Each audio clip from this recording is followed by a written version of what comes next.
లూకా సువార్త 11వ అధ్యాయము 33వ వాక్యం.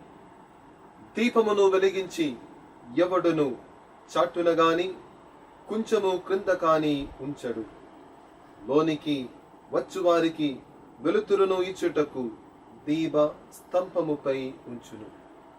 క్రీస్తునాథుని యందు మిక్కిలి ప్రియమైన సహోదరి సహోదరులారా, యేసు ప్రభువు ఈ లోకమునకు వెలుగు. మన జీవితాలను వెలిగించే వెలుగు యేసు ప్రభువు. పాపపు నీడలో, పాపపు చీకటిలో ఉన్న మానవులను వారి జీవితమును వెలిగించుటకు ఈ లోకములోకి దిగి వచ్చిన గొప్ప వెలుగు యేసు ప్రభువు. ఆ వెలుగైన యేసు ప్రభుని మనం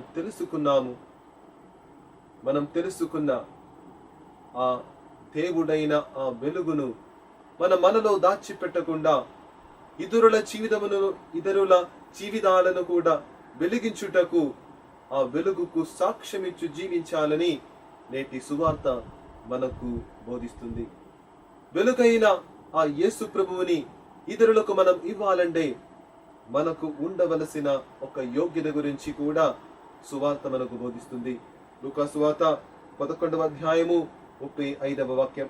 కనుక నీలో ఉన్న వెలుగు చీకటిగా మారకుండుటకు నీవు జాగ్రత్తగా ఉండాలి.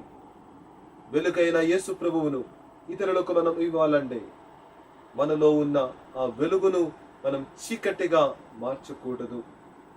మనలో ఉన్న వెలుగు చీకటిగా మారినది మన పాపము వలననే.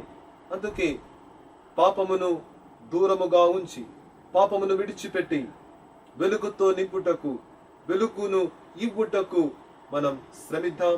ఈ తపస్సు కాలములో దానికోసం మనం కృషి చేద్దాం.